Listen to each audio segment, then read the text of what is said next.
سرکار عالی وقار مدینے کے تاجدار صلی اللہ تعالی علیہ وسلم جب سفر سے واپس تشریف لاتے تو مدینہ منورہ کے قریب پہنچ کر زیادتی شوق سے اپنی سواری تیز کر دیتے. ارے ذرا سوچو, مدینہ منورہ سے خود ہمارے آقا کو کتنی محبت ہے. نبی پاک مدینہ پاک کی طرف جب قریب پہنچتے اپنی سواری کو تیز فرماتے تو آقا کا غلام کیوں نہ مدینے کو ترسے. ارے جب آقا وہاں ہیں تو وہاں جانے کی تڑپ دل میں کیوں نہ ہو. مدینہ منورہ میں آپ علیہ الصلوۃ والسلام کا قلب مبارک سکون پاتا.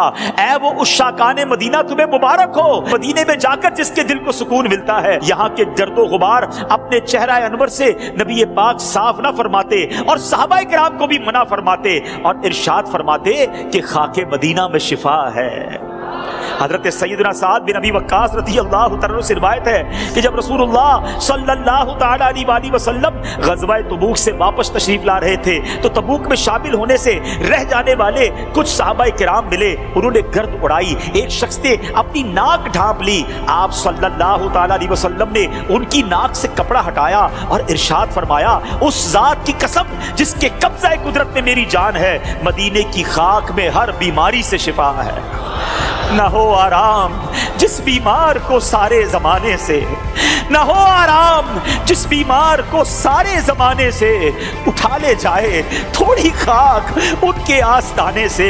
جب کوئی مسلمان زیارت کی نیت سے مدینہ منورہ زادہ اللہ شرفا و تعظیما آتا ہے تو فرشتے رحمت کے طوفوں سے اس کا استقبال کرتے ہیں. ارے مدینے کی ذرا بات تو دیکھو کہ مدینے جانے والوں کا فرشتے استقبال کر رہے ہیں. سبحان اللہ. نبی پاک علیہ الصلوۃ والسلام نے مدینے میں مرنے کی ترغیب ارشاد فرمائی. یہاں مرنے والے کی سرکار دو عالم علیہ الصلوۃ والسلام شفاعت فرمائیں گے. سنو سنو, جو وضو کر کے آئے اور مسجد نبوی شریف میں نماز ادا کرے اسے حج کا ثواب ملتا ہے.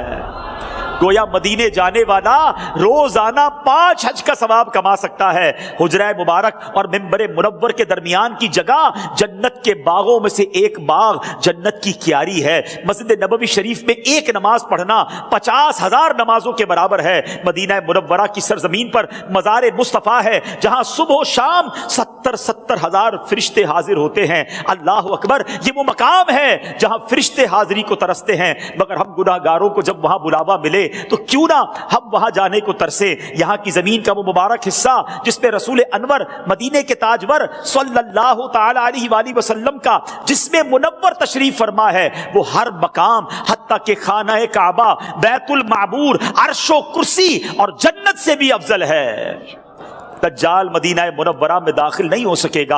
اہل مدینہ سے برائی کا ارادہ کرنے والا عذاب میں گرفتار ہوگا. یہاں کا قبرستان جنت البقیع دنیا کے تمام قبرستانوں سے افضل ہے. یہاں تقریباً 10,000 صحابہ کرام, اہل بیت اطہار اور بے شمار تابعین کرام اور اولیاء اعظام اور دیگر خوش نصیب مسلمان مدفون ہیں. اللہ کریم ہمیں بھی جنت البقیع نصیب فرمائے. مدینہ منورہ وہ جگہ ہے میرے پیارے اسلامی بھائیوں, اے زائرین مدینہ, یہ کوئی نارمل سفر نہیں ہے, یہ کوئی عام جرنی نہیں ہے. سنبھل کر پاؤں رکھنا زائروں شہر مدینہ میں, سنبھل کر پاؤں رکھنا عاشقوں سے شہر مدینہ میں. کہیں ایسا نہ ہو سارا سفر بیکار ہو جائے.